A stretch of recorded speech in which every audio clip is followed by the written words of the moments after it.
Bismillahirrahmanirrahim. Assalamualaikum warahmatullahi wabarakatuh.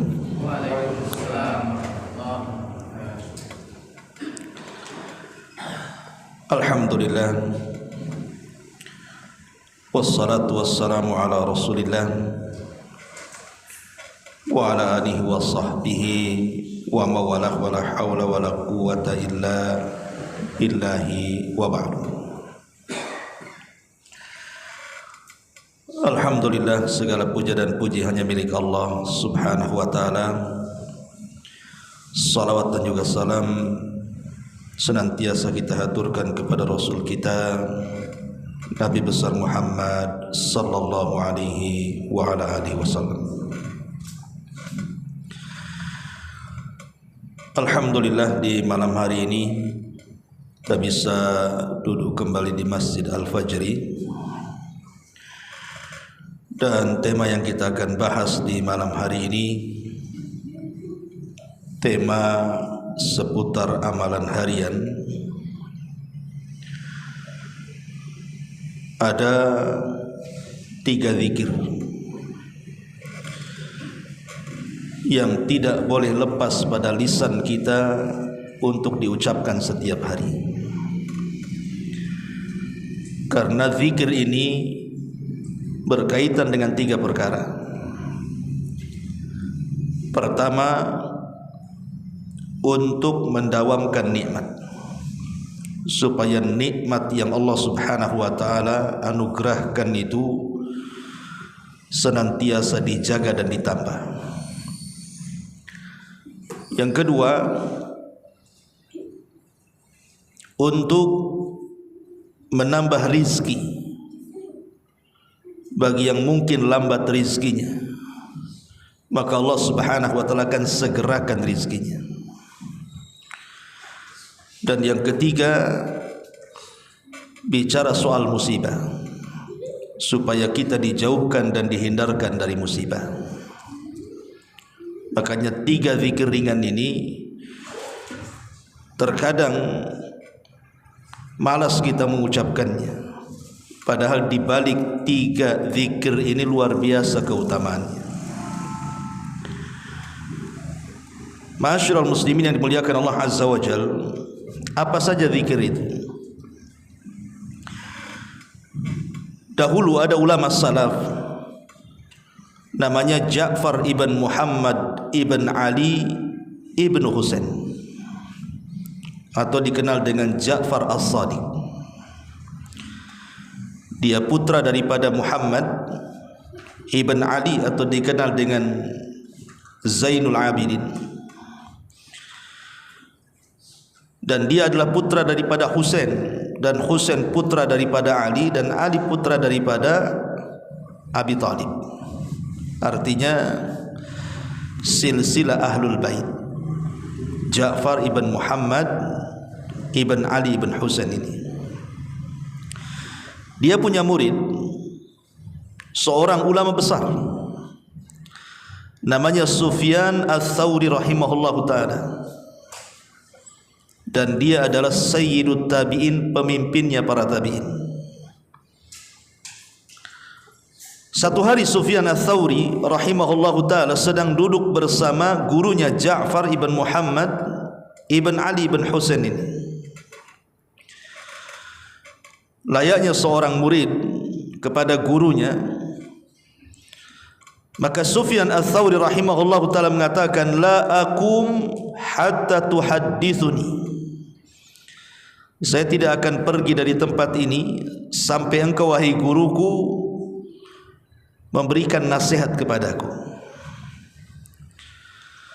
Qala, maka berkata Imam Ja'far ini, amma inni uhaddithuka wa ma kathratul hadithi laka bi khairin ya Sufyan.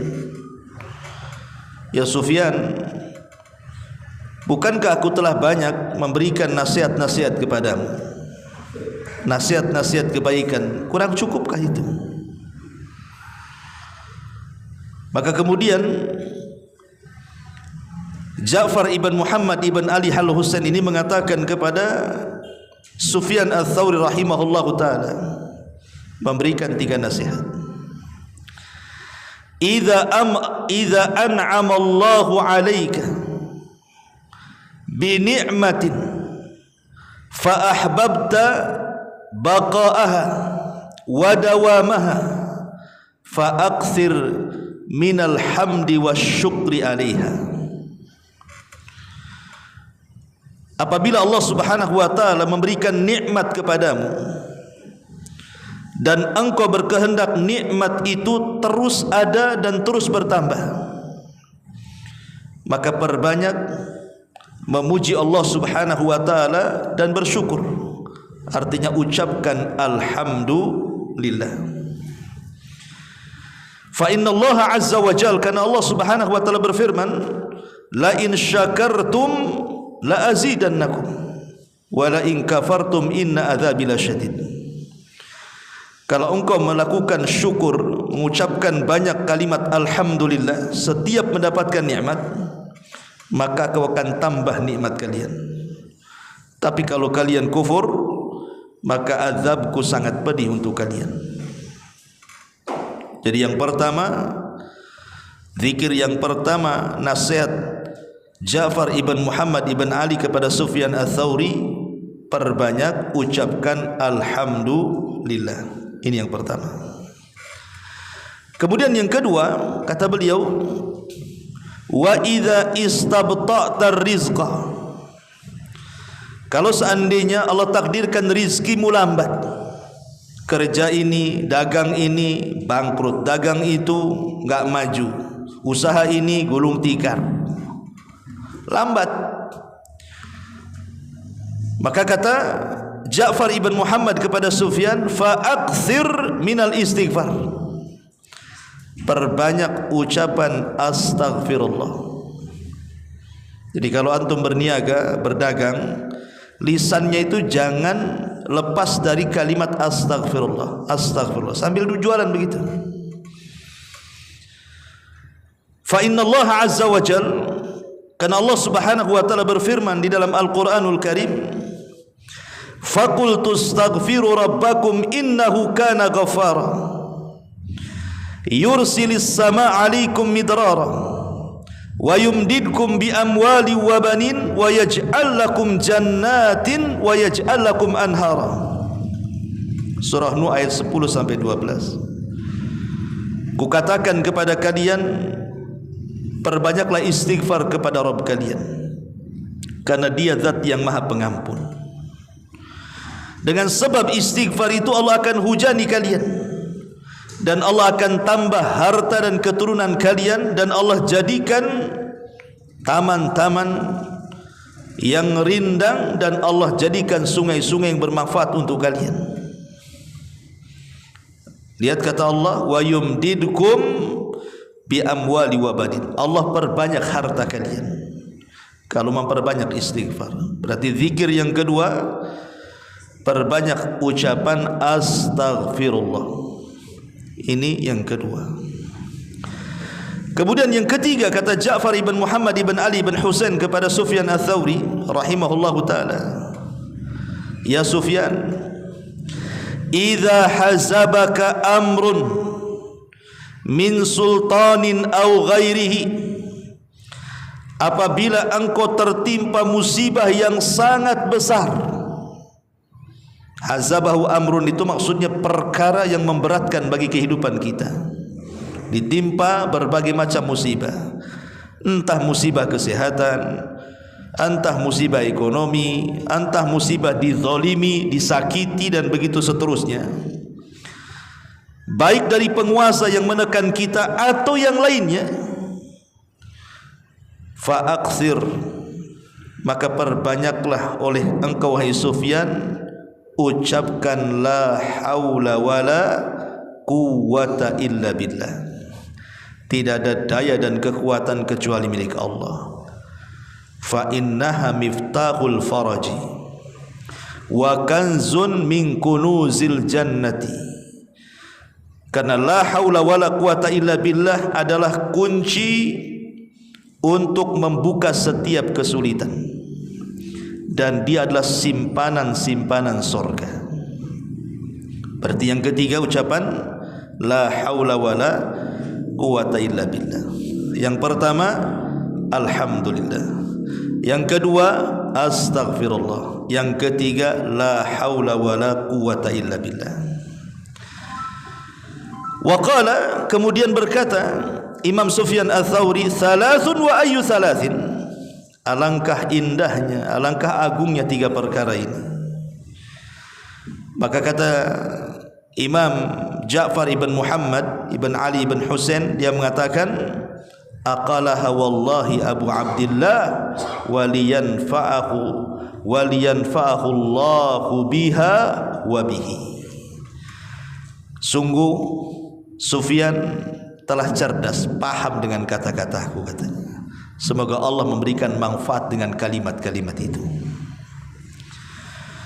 Ma'asyiral muslimin yang dimuliakan Allah Azza wa Jalla, dalam riwayat yang lain, nasihat Ja'far ibn Muhammad kepada Sufyan Ats-Tsauri, dia mengatakan idza ja'aka ma tuhib, kalau datang perkara yang perkara itu sangat engkau sukai, datang kabar membahagiakan, datang harta membahagiakan, pokoknya apapun yang datang kepada kita dan itu membahagiakan kita, fa'aksir, perbanyak oleh engkau wahai Sufyan alhamdulillah, ucapkan alhamdulillah. Wa idza ja'aka ma taqrahu, tapi kalau datang perkara yang kau tidak suka, kau benci, enggak mau dengar, enggak mau menerima, fa'aksir, maka perbanyak ucapan la haula wala quwata illa billah. Wa idza stabta'ta rizqa, tapi kalau rizkimu lambat, fa'aksir, perbanyaklah oleh engkau min istighfar, ucapan astagfirullah, astagfirullah. Taib, kita akan bentangkan. Ma'asyiral muslimin yang dimuliakan Allah Subhanahu wa taala, manusia sangat menghendaki tiga perkara: mendapatkan nikmat, dan kalau bisa nikmat itu bertambah, diluaskan rizki, dan kalau bisa diberikan kekayaan yang banyak. Yang ketiga, dihindarkan dari musibah, tidak tersentuh sakit, tidak ada masalah, hidupnya happy. Itulah manusia. Keinginan kita kan cuma tiga di dunia ini. Apa keinginan antum itu? Kecuali tiga perkara ini yang kita inginkan. Dapat nikmat, ya, nikmat apa saja. Istri nikmat, anak-anak nikmat, pekerjaan nikmat, kesehatan nikmat, bisa ke sana kemari nikmat. Nikmat itu banyak. Termasuk nikmat yang paling besar, nikmat Islam, nikmat iman, nikmat redha dengan pemberian Allah Azza wa Jalla, nikmat taubat, dan begitu seterusnya. Nikmat itu luas. Karena Allah Subhanahu wa taala mengatakan wa in ta'uddu nikmatallahi la tuhsuha. Kalau engkau hendak menghitung nikmat Allah, enggak mungkin kehitung. Saking banyaknya nikmat Allah itu. Dan manusia itu paling suka mendapatkan nikmat dan tidak suka mendapatkan azab. Manusia itu paling suka mendapatkan nikmat kan. Antum dipuji, senang. Antum dicela, tidak mau, ya. Antum untung dalam jualan, senang. Antum buntung dalam jualan, tak mau. Memang tabiat manusia itu ingin mendapatkan nikmat, dan kalau bisa nikmat itu tetap dan bertambah. Yang kedua, manusia itu ingin diluaskan rezekinya. Kalau bisa usaha apa saja untung. Buka ini untung, buka itu untung. Ini buka ini buntung, buka itu buntung lagi kan. Saya buntang-buntung itu kan. Tak maulah manusia itu. Dan manusia tidak mau terkena musibah. Manusia itu tidak mau. Makanya kenapa kemudian orang baru menghargai kesehatan itu setelah dia sakit. Saya punya kawan satu orang. Dulu di masa mudanya dia tidak peduli dengan kesehatan. Makan sembarang, kesana kemari menghabiskan uang poya-poya dan begitu seterusnya. Akhirnya sudah tua, umurnya sudah 60 sekarang. Penyakit banyak sekali, komplikasi di mana-mana. Bahkan setiap hari dia harus konsumsi obat. Kalau dia tidak mengonsumsi obat langsung pingsan. Baru dia terfikir, nasihati saya dan yang lainnya. Jaga kesehatan Ustaz gitu. Jaga kesehatan Ustaz. Kalau saya tahu setua ini seperti ini, tentu dulu akan saya jaga kesehatan. Orang itu baru tahu nikmat sehat setelah dia sakit. Jadi orang itu kan tidak mau ditimpa musibah itu. Mana ada orang mau kena musibah? Enggak mau. Orang itu ingin mendapatkan nikmat, diluaskan rezekinya, dia jauhkan dari musibah kan. Lah di sini ada solusi. Kalau kita ingin mendapatkan nikmat dan nikmat itu didawamkan Allah, kalau kita ingin diluaskan rezekinya dan itu Allah luaskan rezeki kita dan dijauhkan dari musibah, di sini nasihat siapa? Ja'far ibn Muhammad ibn Ali ibn Husain kepada Sufyan Ats-Tsauri, lakukan 3 perkara, dawamkan 3 zikir. Pertama, kalau mendapatkan nikmat jangan diam saja, alhamdulillah. Yang kedua, kalau diuji usahanya masih gagal terus, berarti kurang istighfar itu orang itu. Dan yang ketiga, kalau kita dizalimi, disakiti, ada hal-hal yang tidak enak bagi kita, perbanyak kalimat la haula wala quwata illa billah. Pertama, ucapan alhamdulillah. Ucapan alhamdulillah itu ucapan yang ajaib ikhwan, karena semua makhluk mengucapkannya. Tidak manusia, tidak jin, tidak malaikat. Bahkan semua yang Allah Subhanahu wa taala ciptakan di alam semesta ini, kalau kita perdengarkan, Allah memperdengarkan tasbih mereka kepada kita, pasti kita akan mendengar mereka mengucapkan alhamdulillah. Mana dalilnya? Allah Subhanahu wa taala berfirman, wa in min kulli syai'in illa yusabbihuna bihamdihi walakin la yafqahuna walakin la tafqahuna tasbihahum. Tidaklah segala sesuatu yang Allah ciptakan kecuali mereka bertasbih dengan cara apa? Bihamdi, memuji Allah, mengucapkan alhamdulillah. Tapi engkau tidak tahu tasbih mereka. Jadi kalau seandainya pintu ini diperdengarkan dia bertasbih, maka pintu ini akan mengucapkan alhamdulillah. Jika kipas itu diperdengarkan tasbihnya, maka kipas itu akan mengucapkan alhamdulillah. Jika karpet ini diperdengarkan kepada kita, dia sedang bertasbih, tentu kita akan mendengar karpet mengucapkan alhamdulillah, dan begitu seterusnya. Jika antum mendengar suara ayam yang sedang bertasbih, tentu ayam itu akan mengucapkan alhamdulillah, dan begitu seterusnya. Jadi alhamdulillah itu ucapan yang semua makhluk mengucapkannya, karena di dalamnya adalah pujian dan pengagungan kepada Allah Subhanahu wa taala. Dan ucapan alhamdulillah itu masuk kepada semua orang. Orang sehat mengucapkan alhamdulillah, orang sakit mengucapkan alhamdulillah, orang kaya mengucapkan alhamdulillah, orang miskin mengucapkan alhamdulillah. Coba saja antum tanya, datang kepada orang kaya, "Cemana kondisinya?" "Alhamdulillah, bisnis lancar Ustaz." Ya kan? Datang kepada orang miskin, "Cemana kondisinya akhi?" "Alhamdulillah, masih bisa makan." Tetangga tak bisa makan. Datang kepada orang yang sehat, "Cemana kondisinya?" "Alhamdulillah bi khairin."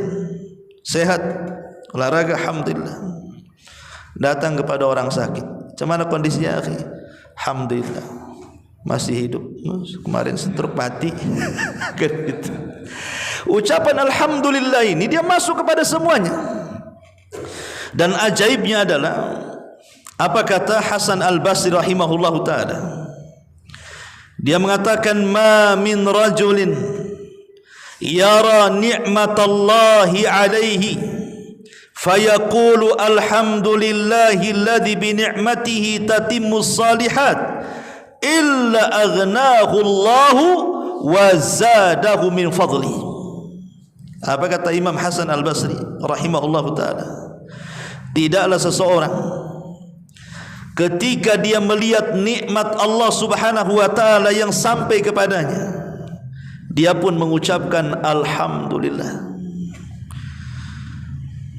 Jadi tidaklah seseorang yang melihat nikmat Allah, antum diberikan kesembuhan, alhamdulillah. Berhasil dari operasi, alhamdulillah. Berniaga kemudian dapat untung, alhamdulillah.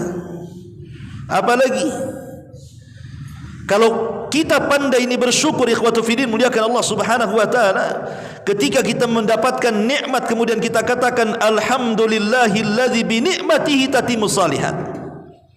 Segala puja dan puji hanya milik Allah, dengan nikmatnya sempurnalah amalan-amalan saleh. Apa kata Hasan Al-Basri? Illa aghnahullah, kecuali Allah akan memberikan kekayaan dan kecukupan kepadanya, wa zadahu min fadli, dan Allah akan tambah nikmatnya. Jadi kalau antum dapat istri satu, alhamdulillah, kira-kira ditambahkan nanti. Kan la in syakartum la azidannakum, kalau engkau bersyukur ku tambahkan itu.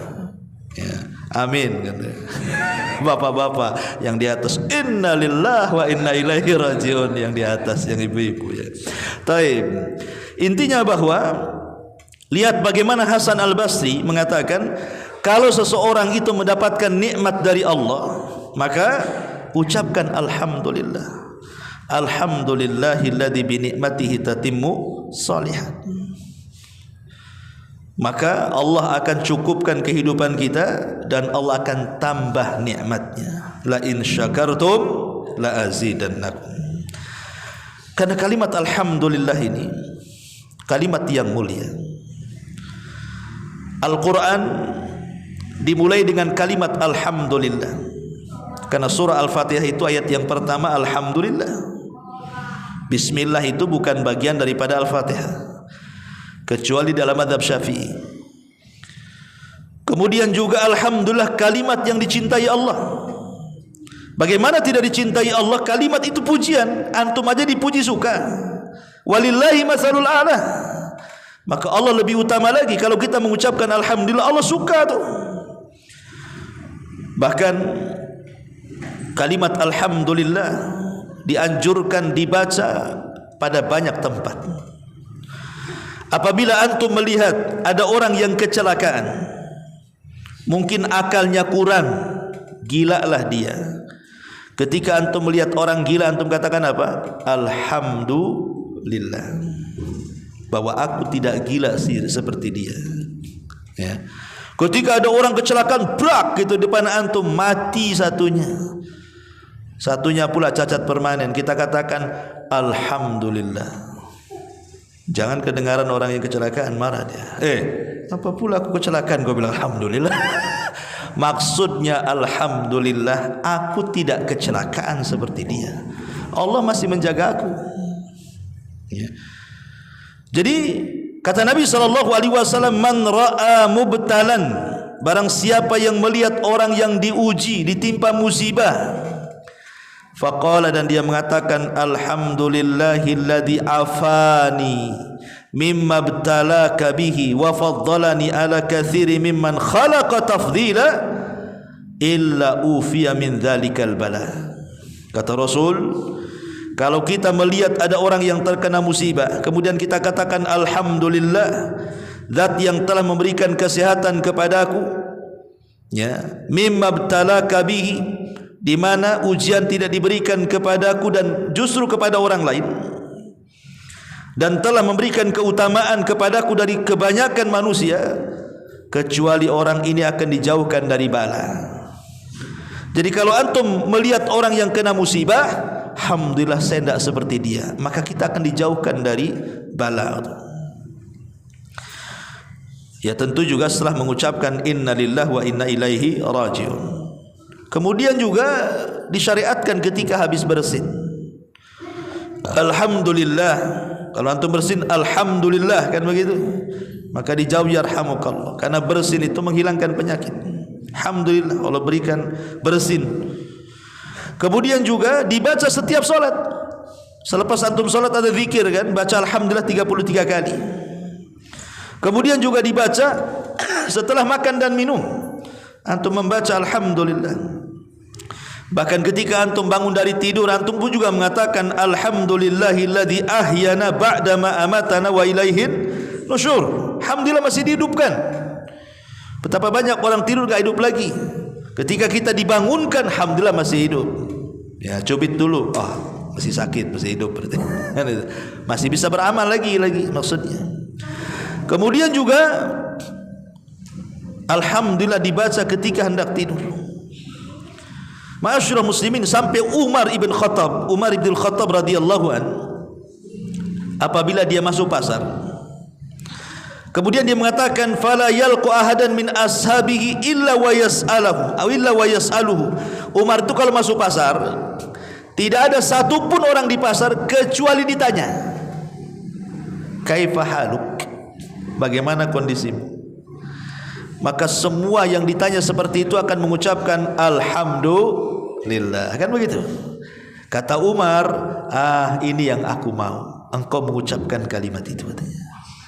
Ini yang ku mau, karena ucapan itu akan dicatat dalam catatanmu di hadapan Allah dan akan memberatkan timbangan kebaikanmu dan akan menjadikan kau bahagia kelak pada hari kiamat, kata Umar.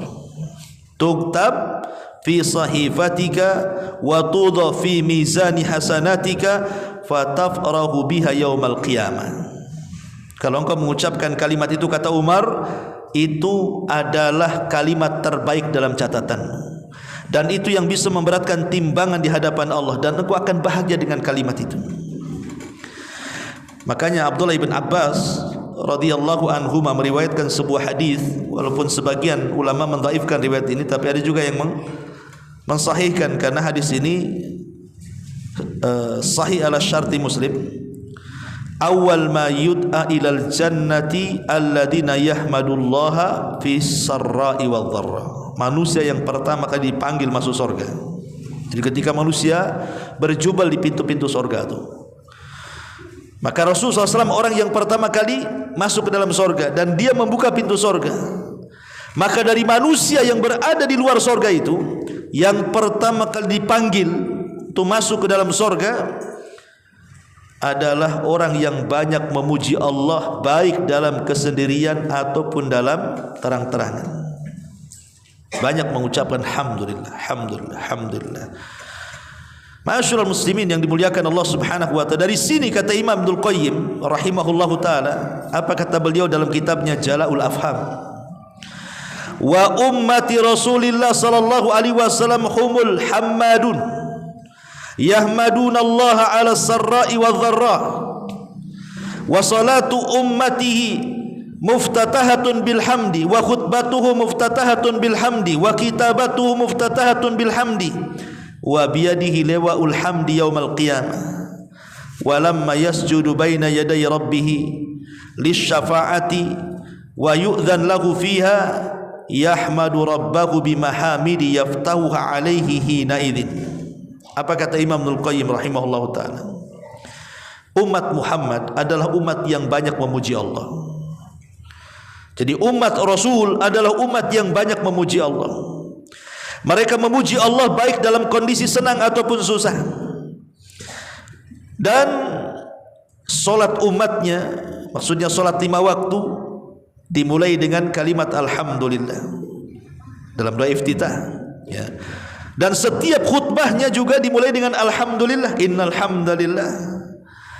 Bahkan para ulama ketika mencatat kitab juga dengan memulai dengan alhamdulillah. Bahkan nanti Rasul akan membawa bendera alhamdu yaumal qiyamah pada hari kiamat, ketika dia sujud di hadapan Allah untuk meminta syafaat, kemudian diberikan syafaat, maka Nabi SAW akan memuji Allah Subhanahu wa ta'ala. Intinya bahwa jangan lepaskan kalimat alhamdulillah. Ada sebuah hadis dari Aisyah radhiyallahu anha, ummul mukminin radhiyallahu anha, idza ra'a ma yasurruhu, kalau engkau melihat sesuatu yang membuat engkau senang, maka ucapkan alhamdulillahilladzi bi ni'matihi tatimmu shalihat. Tapi wa idza ra'a ma yakrah, kalau engkau melihat sesuatu yang engkau tidak suka, maka ucapkan alhamdulillah ala kulli halin. Dibedakan lafadznya ya. Kalau nikmat alhamdulillah, alhamdulillah bi alladzi bi ni'matihi tatimmu shalihat. Tapi kalau kita melihat yang tidak kita sukai, mungkin berupa musibah, maka kita katakan alhamdulillah ala kulli halin. Begitu cara bacanya. Maka kalau kita terus memuja dan memuji Allah Subhanahu wa taala, maka nasihat Imam Ja'far ibn Muhammad ibn Ali ibn Husain ibn Ali kepada Sufyan Ats-Tsauri rahimahullahu taala, apabila engkau melihat nikmat Allah yang Allah anugerahkan kepadamu dan engkau ingin nikmat itu tetap dan bertambah, maka ucapkan alhamdulillah. Ini yang pertama. Yang kedua, kata beliau, apabila lambat rizkimu, usaha ini tidak maju-maju, usaha itu juga tidak maju-maju, buka ini bukan bentang tikar gulung tikar, pokoknya susah mau dapat rizki itu susah, ya. Maka kata Hasan Al-Basri, kata Ja'far ibn Muhammad ibn Ali ibn Husain kepada Sufyan Ats-Tsauri, fa'aktsir minal istighfar, perbanyak oleh kalian membaca istighfar, astaghfirullah. Abu Musa radhiyallahu an, Abu Musa Al-Asy'ari radhiyallahu, seorang sahabat Rasul, dia mengatakan, kana lana amanani dhahaba ahaduhuma wa huwa qaulur rasul fina wa baqiyal istighfar ma'ana fa idza dhahaba halakna, kata dia. Ketika beliau Abu Musa Al-Asy'ari radhiyallahu an memberikan catatan kepada surah Al-Anfal ayat 33, apa bunyinya? Wa ma kana Allahu liyu'adzibahum wa anta fihim wa ma kana Allahu mu'adzibahum wa hum yastaghfirun. Allah tidak mungkin mengazab mereka selama engkau wahai Muhammad hidup di tengah-tengah mereka, dan Allah tidak akan mengazab mereka selama mereka masih beristighfar kepada Allah Azza wa Jalla. Jadi Allah tidak mengazab sebuah kaum kalau Nabi hidup di situ, dan Allah tidak mengazab sebuah kaum kalau kaum itu rajin beristighfar. Apa kata Abu Musa Al-Asy'ari radhiyallahu, dia mengatakan, kami memiliki dua keamanan. Yang pertama keberadaan Nabi, dan yang kedua tetapnya istighfar. Apabila dua-duanya hilang, hancurlah kami. Sekarang keamanan itu tinggal satu, karena kita tidak hidup di zaman Nabi. Kalau kita hidup di zaman Nabi, kita akan mendapatkan keamanan karena Nabi hidup di tengah-tengah kita. Tapi Nabi sudah meninggal, berarti hilanglah keamanan yang pertama. Berarti tinggal keamanan yang kedua. Apa itu? Istighfar. Selama kita istighfar, maka kita aman. Aman dari azab Allah, aman dari siksa Allah, aman dari musibah, aman dari segala-galanya. Dan keamanan itu nikmat Allah terbesar. Nikmat aman itu nikmat Allah terbesar. Makanya amanah diambil dari kata-kata aman, karena dengan amanah itu terciptalah keamanan. Orang kalau hilang amanah, menjadi khianat. Suami enggak aman sama istrinya, istri kemana pusing dia, enggak aman. Ya, nanti terbalik juga, suami kemana istri juga tak aman, karena hilang amanah, ya kan? Orang tua tidak aman dengan anaknya karena hilang amanah. Rakyat tidak merasa aman dengan pemimpinnya karena hilang amanah. Dengan tetangga tidak merasa aman karena tidak amanah, kan begitu ya? Jadi keamanan itu sesuatu yang menenangkan hati. Makanya amanah diambil dari kata aman, karena kalau tegak amanah pasti aman. Akan merasa aman kalau orang amanah semuanya kan. Ma'asyiral muslimin, rumah antum tinggal apa-apa enggak ada yang nyuri kok. Semua amanah. Tapi kalau lingkungan itu tidak aman, banyak pencuri Ustaz. Kerjasama dengan satpamnya pula, enggak amanah. Pusing kita ini, mau pergi aja pusing kan, padahal sudah digembok, sudah diteralis lagi kan rumahnya itu, tetap juga taburi garam. Jadi ada orang kalau sudah tidak aman tuh seperti itu, was-was hidupnya kan. Lah salah satu mendapatkan keamanan itu adalah dengan cara memperbanyak istighfar. Ma'asyiral muslimin yang dimuliakan Allah Azza wa Jalla, lah di antara fungsi istighfar yang dinasihatkan oleh Imam Ja'far kepada Sufyan Ats-Tsauri ini adalah apabila telat rizkimu, maka perbanyak istighfar. Apa kata Hasan Al-Basri dalam ucapan beliau? Aktsiru minal istighfar fi buyutikum wa ala mawaidikum wa fi turukikum wa fi aswaqikum wa fi majalisikum aina ma kuntum fa innakum ma tadrun mata tanzilul maghfirah. Kata Hasan Al-Basri, perbanyak istighfar kalian itu, baik di rumah-rumah kalian, baik di tempat-tempat kumpul kalian, entah di pekerjaan, entah di pasar, entah terserah di mana saja, di jalan-jalan kalian, di pasar-pasar kalian, di majlis-majlis kalian, dimanapun kalian berada, perbanyak istighfar. Karena kita tidak tahu di mana tempat Allah menurunkan ampunan itu, kan kita tidak tahu. Boleh jadi kita istighfar di masjid tidak diampuni, tapi istighfar di jalan diampuni pula karena keikhlasannya. Boleh jadi ketika baca istighfar Allah tidak mengampuni di jalan, di pasar pula karena keikhlasannya, di situ pula ampunan turun. Kita tidak tahu. Dan ampunan turun itulah diiringi dengan apa? Dengan rizki yang akan dibuka dalam kehidupannya. Apabila turun ampunan, berarti barokah akan disebar, rizki akan dibuka. Karena Allah Subhanahu wa taala mengatakan, faqul tastaghfiru rabbakum innahu kana ghafara yursilis samaa 'alaikum midrara wa yumdidkum bi amwalin wa banin. Sebab istighfar itu Allah akan perbanyak harta dan keturunan kalian.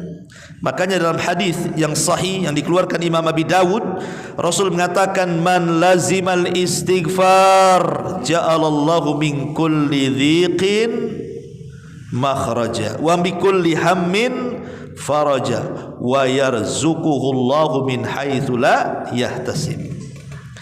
Siapa yang melazimkan istighfar, kata Rasul, maka Allah akan berikan jalan keluar di tengah-tengah kesempitannya. Allah akan berikan kebahagiaan di tengah-tengah kesedihannya, dan Allah akan berikan rizki dari arah yang tidak disangka-sangkanya. Lihat bagaimana istighfar ini luar biasa, mencarikan jalan keluar, memberikan kebahagiaan, memberikan rizki dari arah yang tidak disangka-sangka dalam hadis ini. Ma'asyiral muslimin yang dimuliakan Allah Azza wa Jalla, apalagi kalau menggabungkan dua-duanya, ikhwan. Antum gabungkan ucapan alhamdulillah dengan ucapan astaghfirullah, oh mantap lagi. Hasan Al-Basri, Imam Tabi'in, mengatakan, jadi satu hari dia menyewa seorang pekerja hamal, tukang bawa-bawa tuh. Pemanya antum punya barang, nanti tolong bawakan, kita kasih duit, apa namanya, porter ya kalau di pelabuhan, atau pokoknya gitulah ya.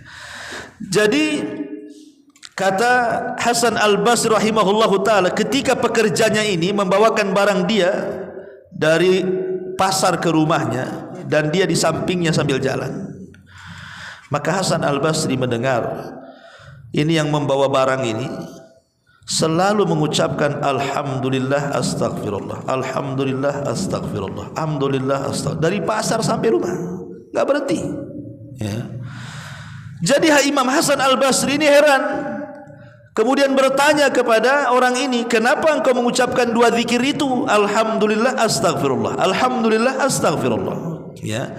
Fa ajab, maka dia menjawab, adapun dia mengatakan, ana fi hayati kulliha ma Allah baina amrayn, ya Imam, saya akan usahakan dalam kehidupanku bersama Allah dengan dua perkara ini.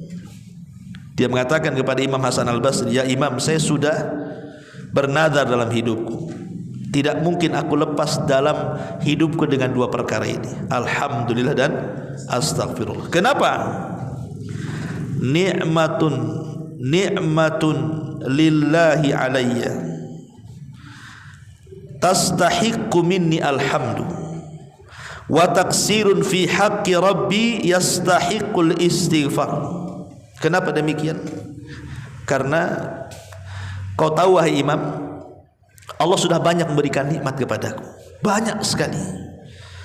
Coba antum ngaca, di dalam mata kita ada nikmat bisa melihat, di dalam lisan kita ada nikmat bisa bicara, bisa menelan, bisa makan, dengan telinga bisa mendengar. Banyak nikmat Allah tuh.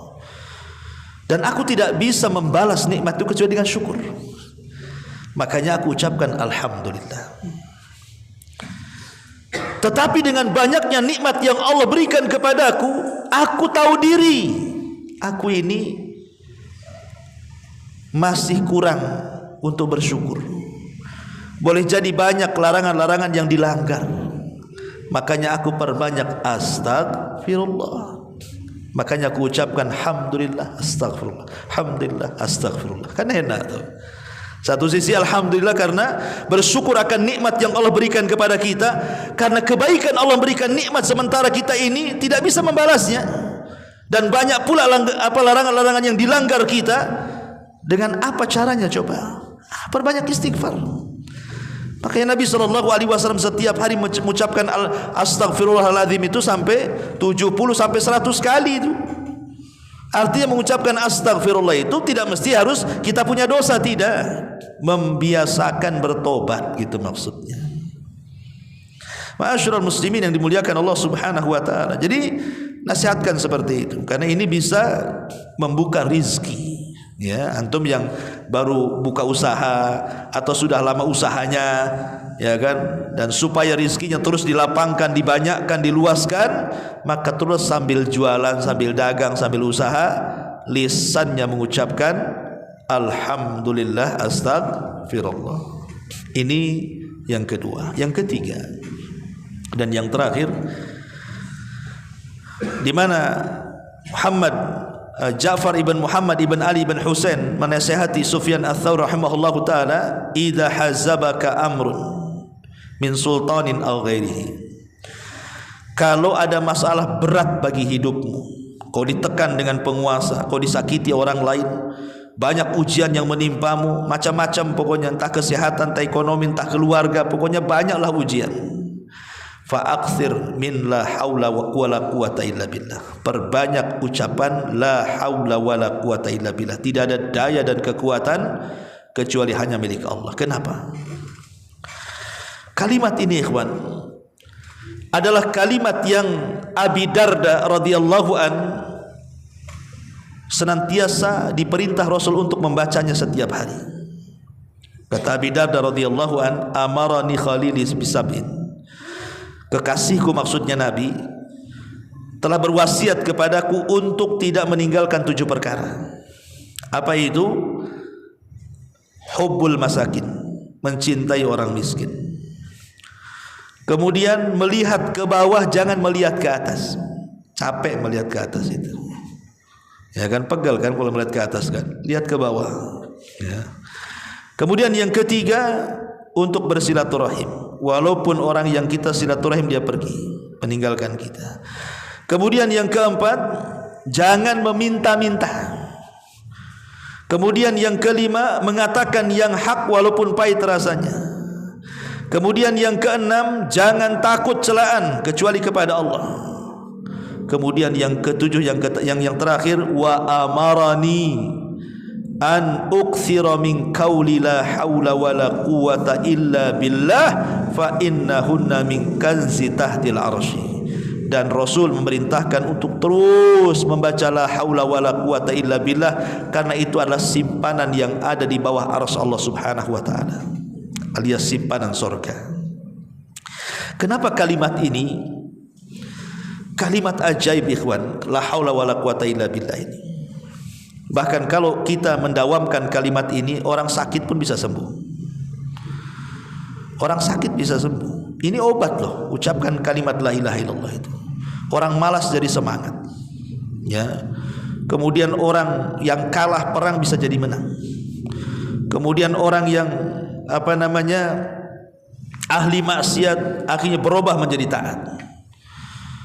Karena begini, kita sering membahas tauhid kan.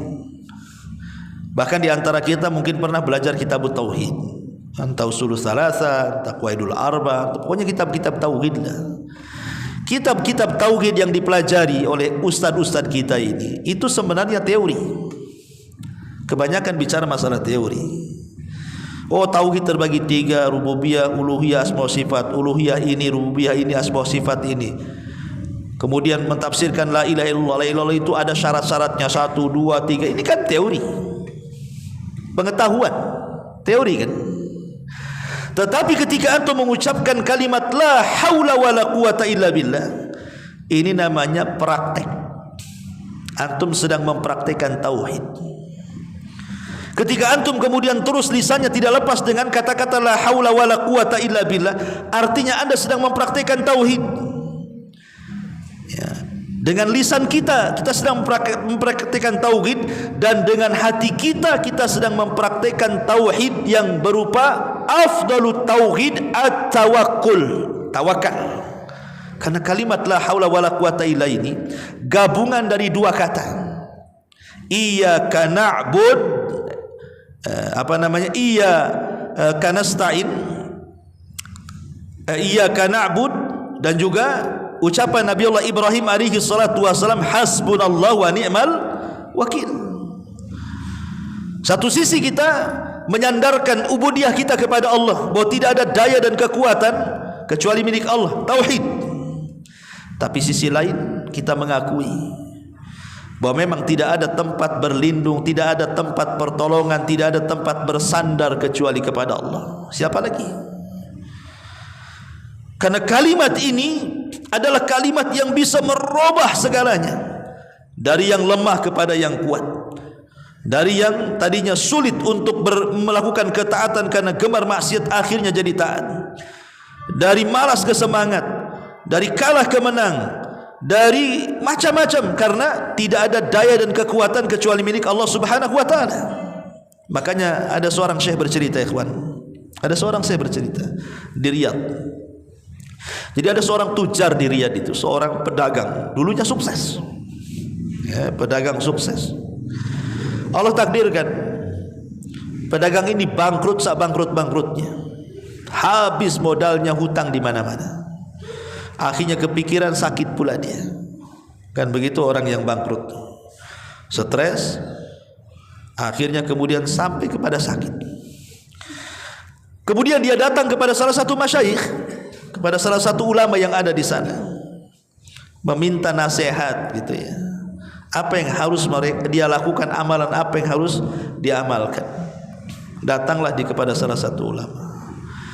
Akhirnya sang ulama pun berikan nasihat, cobalah kau memulai lagi bisnismu, tetapi jangan tinggalkan kalimat la haula wala quwata illa billah. Tidak ada daya dan kekuatan kecuali milik Allah. Betapa hebatnya manusia tetap lemah di hadapan Allah, betapa kayanya manusia tetap miskin di hadapan Allah. Minta kepada Allah. Akhirnya kemudian orang ini memulai usahanya. Setiap hari lisannya tidak pernah lepas la haula wala quwata illa billah, la haula wala quwata illa billah, pagi siang malam terus, masya Allah. Akhirnya Allah kembalikan kekayaannya. Lambat laun bisnisnya hidup lagi, penyakitnya hilang, sehat lagi. Bahkan ada kisah lagi juga, ada seseorang yang terkena kasus, dia itu posisinya dizalimi. Akhirnya kasusnya sampai ke mahkamah, ke pengadilan. Dia di pihak yang benar, tapi dia dizalimi. Akhirnya dia coba menyewa pengacara ini, pengacara ini, pengacara ini, pengacara dia kalah juga. Terkadang ikhwan, belum tentu yang benar itu menang kan gitu. Karena dalam dunia pengacara bukan yang menang itu yang benar, tapi yang pandai ngomong. Kalau pandai ngomong kan gitu ya, dia menang. Pandai memutar pasal-pasal karet tuh kan, ada pandai menang tuh, bayar saksi pandai menang. Padahal dia tidak benar. Jadi akhirnya dia itu sudah kepepet gitu ya. Dia di pihak benar tapi kok kemudian dipojokkan terus dalam mahkamah itu. Dengan pengacara lawannya, datanglah dia kepada salah seorang syekh, meminta nasihat, gimana caranya supaya saya menang dalam perkara, karena saya di pihak yang benar.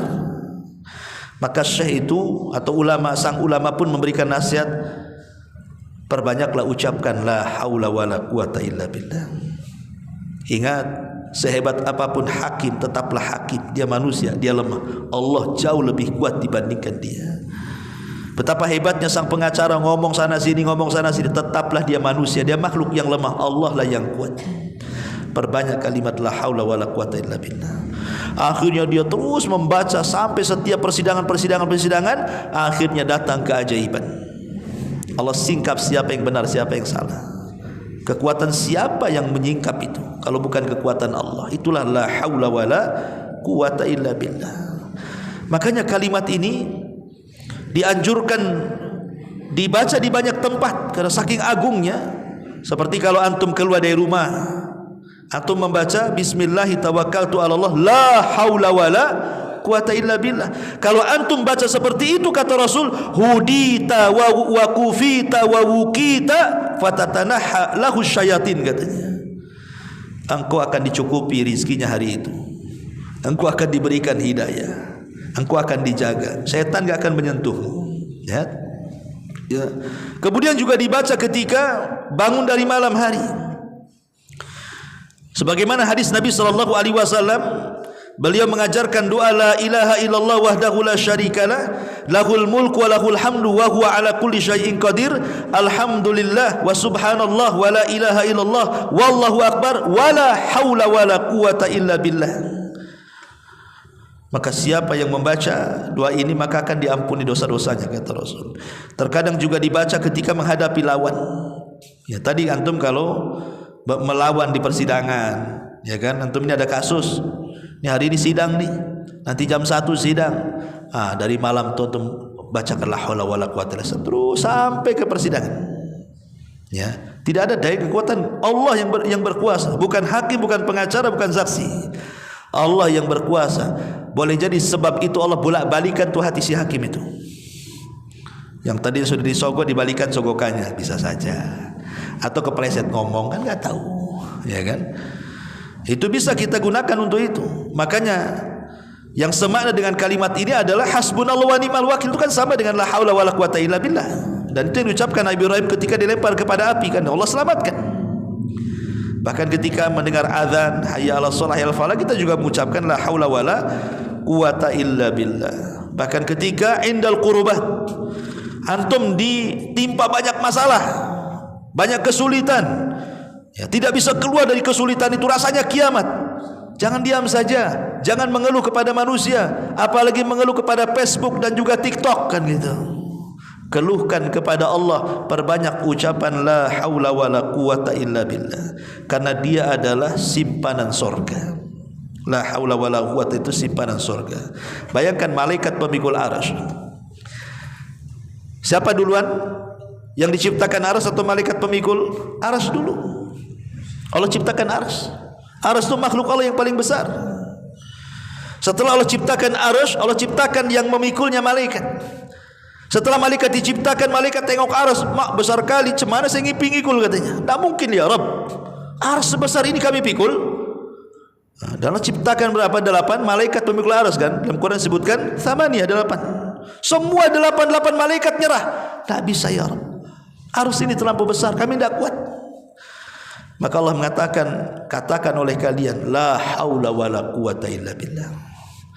Maka ketika 8 malaikat pembawa arsy ini mengucapkan kalimat la haula wala quwata illa billah, tiba-tiba datang kekuatan. Dan antum tahu besarnya malaikat pemikul arsy, kakinya di dasar bumi, badannya menjulang sampai ke langit ke pertama, kedua, ketujuh, sampai melewati sorga, sampai tanduknya memikul arsy. Sebesar itulah malaikat arsy itu. Dan dia akan tetap memikul sampai kiamat dibangkitkan. Siapa yang berikan kekuatan memikul arsy? Allah. Maka dari sini kalimat ini bisa menyembuhkan penyakit. Bisa juga memberikan semangat bagi yang lemah. Karena ada orang yang kemudian putus asa hidupnya karena ini gagal itu gagal, ya kan? Akhirnya stres. Ketika stres bingung, ketika bingung lemah badannya. Maka siapa yang melazimkan dengan penuh keyakinan bahwa tidak ada daya dan kekuatan kecuali Allah, dan itu tauhid yang sempurna, maka insyaallah dengan lafaz la haula wala quwata illa akan mendatangkan keajaiban-keajaiban itu. Maka sebagai penutup sekali lagi saya ulangi, kehidupan manusia tidak lepas daripada nikmat, rizki dan musibah. Kalau ingin ditambah nikmatnya, diluaskan rizkinya, dijauhkan dari musibah, ucapkan 3 zikir. Alhamdulillah, astaghfirullah, la haula wala quwata illa billah. Wallahu a'lam bishawab. Ini yang bisa saya sampaikan. Mudah-mudahan ada manfaatnya. Subhanakallahumma bihamdika, asyhadu an la ilaha illa anta, astaghfiruka wa atubu ilaik. Allahu ta'ala alam. Assalamualaikum warahmatullahi wabarakatuh.